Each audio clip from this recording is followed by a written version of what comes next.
Happy Sabbath kaninyong tanan. Sa dili pa ko mopadayon sa ato nga promotional talk karon nga buntag, ako mong dapiton sa mubo nga pagampo. Labing gamhanan balaan amo nga Dios karon nga buntag Ginoo naghangi ako nga ikaw kiguban kanamo. Gamhi kami sa imong balahan nga espiritu ug ang imong pulong mahimong panalangin sa amo nga pagkinabuhi nga Kristohanon. Salamat sa pagtubag ug itugyan namo ning tanan sa ngalan ug gahom ni Ginoong Hesus. Amen. Ang ato nga church, ang General Conference mga kaigsunan, nagaghat gayod sa ato nga mga kaigsunan sa matag membro sa Iglesia. Yan ang Total Member Involvement. Gitawag na to na siya og TMI. Gani ang ato nga iglesia, ang ato nga church, nag-formulate ni ining growth pattern nga mauni ang musunod sa pag-nurture, sa pag-implement sa matag programa sa ato nga iglesia. Gani kung ato ding sabton kaning Bisaya sa TMI mga kaigsunan, nainumduman ako si Pastor Dahonan, ingong paniya ang Bisaya sa TMI, tabang mo in town mga kaigsunan. Muna nga karon nga buntag, akong dadon kining nga topic, Youth Get Involved. Nga matag-batanon, moapil gayod sa buluhaton sa Ginoo.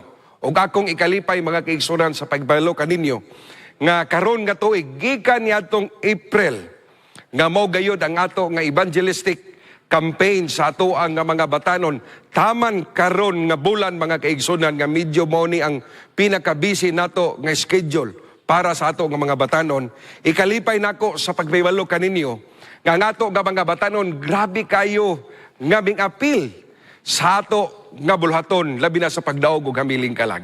O akong ipahibalo kaninyo mga kaigsunan nga diha sa Central Mindanao Mission under the leadership of Pastor Teves, doon natay 489 ka mga kalag ngaming apil, ngaming dawat sa Santos nga bautismo sa ato nga Voice of Youth o sa ato nga If Camp mga kaigsunan. Doon natay 160 ka mga hamiling kalag ngaming dawat. Kung dinhi usab ta sa North Central Mindanao Mission, doon ay 149 ka baptism sa Voice of Youth o doon na sabtay 180 ka mga batanon ngaming apil, ngaming dawat sa Santos nga bautismo. O dinhi usab ta sa Zamboanga Peninsula Mission, sa Voice of Youth Baptism, doon na tayo 400 plus according sa ato nga Youth Director, Pastor Hamoy. O ang ato nga F-Camp, nakabautismo sila dito og 105. Kung dinhi usab ta sa Northeastern Mindanao Mission, under the leadership of Pastor Pablio, doon na usay 430 kabaptism sa Voice of Youth. Apan amazingly mga kaigsunan, ang ilang nga F-Camp, nakabautismo sila og 1,220 kahamiling kalag. O ang Western Mindanao Conference, under the leadership of Pastor Mark Delwen Ferrer, ang ato nga Voice of Youth, nga baptism, mingabot og 620 kahamiling kalag. O ang F-Camp mga kaigsunan, nakabautismo sila og 80. Sa total, nato nga baptism mga kaigsunan sa Voice of Youth, doon ay 2,088. O ang ato nga F-Camp, gitawag na ito nag F-Camp, Andros Camp, E-Camp, Sports Camp, doon ay 1,747. Kung ato nang itutal mga kaigsunan, ubay-ubay gayod kamihiling kalag. Gani amazingly, kayo sa mga ato nga mga batanon naming participate sa atong programa, labi na sa F-Camp, Andros Camp, o sa Sports Camp nga gibuhat na to throughout Southwestern Philippine Union Conference. O akong gikalipay mga kaigsunan, nga doon ay mga batanon nga mga isday nga ming participate sa ato nga program, ming kabat kini og 8,215. Og ang non-isday mga kaigsunan nga ming apil, nga ilang gi-invite, ming abot kini og 2,824. And praise the Lord, God is very good. Na nga ato nga mga batanon, ming apil, gayod sa ato nga bulhaton, tabang mo in town. Total member involvement, total youth involvement sa ato nga iglesia. Apan ako mong sultihan mga kaigsunan, mga batanon, usahay moabot gihapon sa ato ang mga batanon ang kaluya.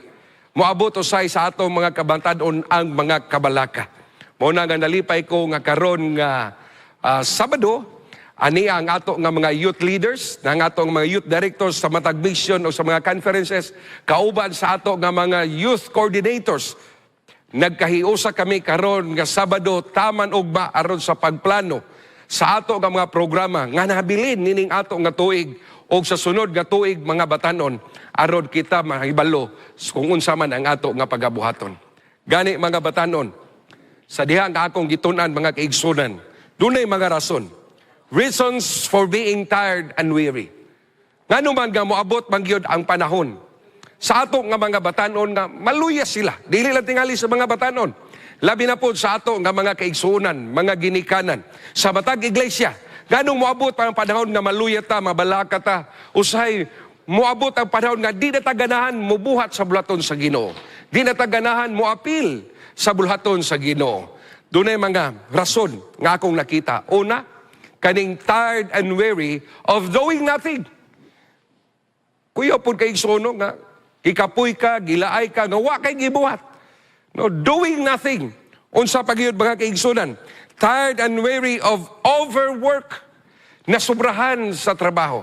Labi na og dili ka kibalo mo pasa sa mga responsibilidad ngadto sa imong nga mga kauban sa pagministeryo. Moabot gayud ang panahon nga kapuyon ka, laayon ka. Unsa pagyud? Tired and weary of comparing with others' work. Kung moabot gani ni nato mga kaigsunan mo kumpara na ta sa ato nga kauban, sa ato nga mga fellow leaders, sa ato nga mga fellow church members sa ato nga iglesia, moabot kay ang panahon nga maluya ta. Kaya nga naman dili ta kapas, dili ta kalabaw sa ila nga mga abilidad. Muna dili pwede o dili maayo mga kaigsunan nga atong ikumpara ang atong kaugalingon. Kaya nga naman sa matag usa ka nato doon na gayon tayo kalahian. Ato lang i-develop o atong i-enhance ang ato nga mga strength, ang ato nga mga kusog, ang ato nga mga abilidad nga gipiyal sa Ginoo. Ang importante, ang matag-usa nga mga abilidad, ang matag-usa nga mga talents, mga skills nga gipiyal sa Ginoo, ato ding usahod sa atong iglesia aron sa pag-apil sa bulaton sa Ginoo. Mao ni ang akong nakita, labi na pug kining tired and weary because of being lovesick. Labi na sa ato mga batanon, kung doon ay mga panagbikil sa ilahang hinigog masulod sa iglesia, o sa imuhatod nga di na ganahan mo simba. O sa ang ato mga batanon mo participate lang, kay tungod kay nakita ang ilahang crush gaming apil sa mga activities. Naiuban nga kung nili wala dito ang ilang giganahan, di po sila ganahan mo apil. No, usay boni akong nakita nga usay maglison ang ato nga mga youth leaders sa ato nga church sa pag-appeal, sa pag-encourage sa ato nga mga batanon nga mo join sa matag activity sa ato nga church. Mao ni ang mga rason mga batanon. Apa sultihan mo nako. Dili ta exempted dinhi mga kaigsunan. Usay moabot gayud di sa ato kinabuhi ang kaluya, ang kabalaka, ang kalaay. Kay gani nag-ingon sa Isaiah 40 verse 29 to 31. In verse 30 mga kaigsunan, gisulti na daan sa balang nga kasulatan. Nga niyo da, even youths grow tired and weary. Unsa daw? Even youths. Usay maluya man gani ng mga hamtong, maluya man gani ang ato mga ginikanan. Mo na ingon even youth grow tired and weary. Apan nalipay ko mga kaigsunan nga kung moabot magani ni doon na po'y tambag ang balang nga kasulatan aron kung moabot ni mas ma-renew ang atong nga strength, ma-renew ang atong nga kusog sa pag-apil sa bulaton sa Ginoo. Tungod kay nag-ingon si Ellen White mga kaigsunan, ako ning ipahibalo sa ato nga mga batanon. Ingon si Ellen White, the Lord has appointed the youth to be His helping hand. Kita nga mga batanon, kamo nga mga batanon, dili lang mga batanon, labi na po sa ato nga mga kaigsunan. The Lord has appointed us to be His helping hand. Nga mahimot ang katabang, mahimot ang dako nga galamiton sa pagpaabot sa binsay ngadto sa uban. Tungod diha na mga kaigsunan, nagtambag si Isaiah.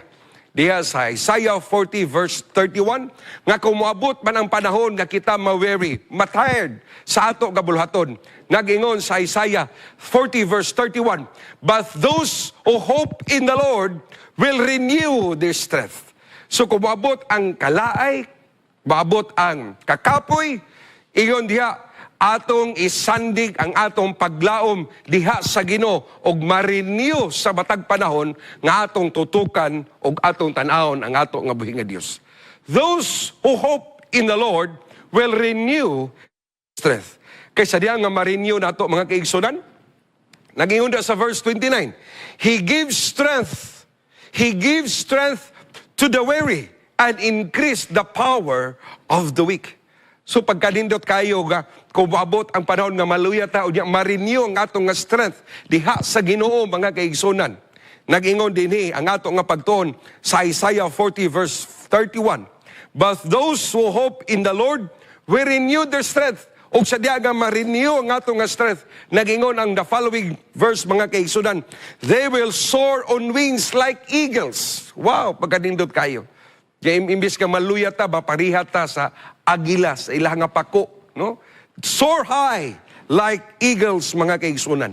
Unsa pagyod mga batanon. But those who hope in the Lord will renew their strength and they will run, not grow weary. Wow, pagkanindot. They will run, mubuhat nga, wa na'y kakapoy. Kaya ganuman, ang paglaom o ang kusog sa Ginoo, ana-ana sa atong kinabuhi. Unsa pagyod.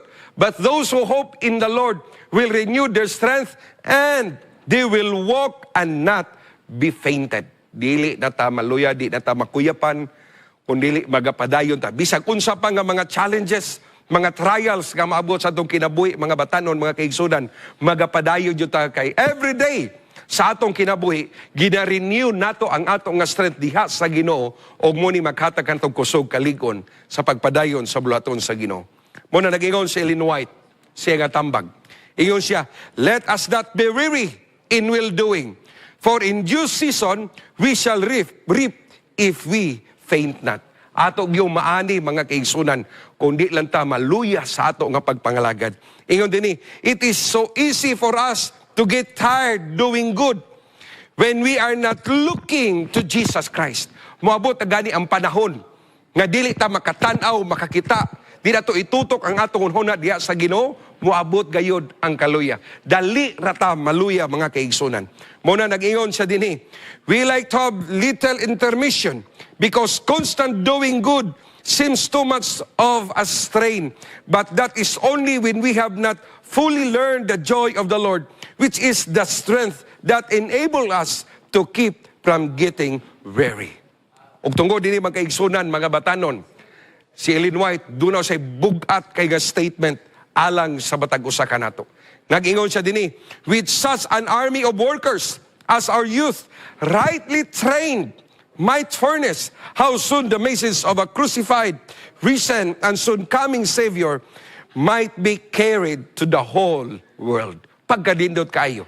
Kung atong mabansay ng atong nga mga batanon, kung maluya man ta, ma-encourage ta tungod sa atong nga pagtutok sa Ginoo, ma-renew ang ato nga mga pagkinabuhi, mas madasig, mas mulambo pa ang buluhaton sa Ginoo mga kaigsunan. Doon ay tambag ang atong nga pinangga nga presidente si Pastor Ted Wilson. 5 ways to encourage youth to total member involvement. Ingon pa din ako ning ihatag ngadto sa ato nga mga leaders sa matag iglesia, mga church elders, mga church officers sa ato nga church.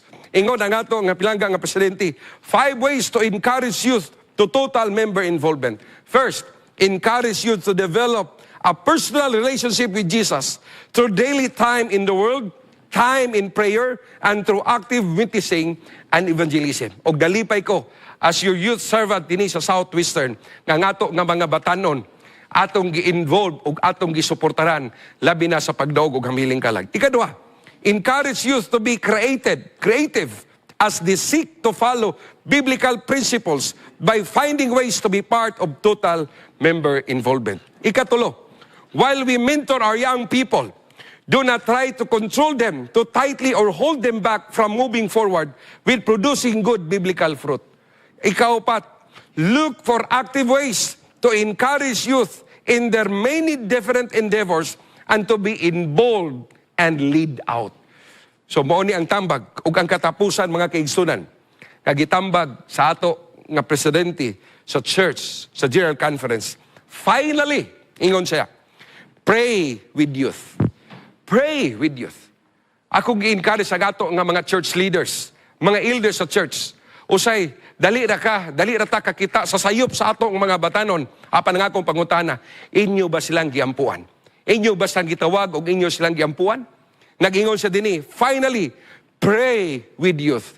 Encourage them to pray for one another and their churches. Og sultihan mo nako mga kaigsunan, mga officers, mga pastors, kung atong giampuan ang atong nga mga batanon, ang atong nga mga youth leaders, makahimo usab sa pag-ampo sa ilang fellow youth. So nining kabuntagon mga batanon, youth, get involved. Muapil ta sa bulaton sa Ginoo. Kung maabot man ang kaluya, atong ibalik ang atong paglantaw, ang atong paglaom diha sa ato nga buhi nga Dios, kay siya lamang ang maghatag kanatong paglaom. Sa di pa kumulingkod, ingon ni si Pastor Joy Coles. Ingon niya, mga batanon, mga kaigsunan, youth, get involved in every church activities, and you could feel the real joy in the fellowship of God's church. Usay di na to mabati ang kalipay, di na to mabati ang tinud-anay nga pag-apil sa bulaton o tinud-anay nga contentment sa ato nga pagpangalagad kung dili ta moapil sa bulaton sa Ginoo. Kung gusto mo maka-eksperyensya sa amo nga kalipay sa pag-apil sa bulaton sa Ginoo, apil sa matag programa sa ato nga church. God bless everyone, og happy Sabbath kanatong tanan.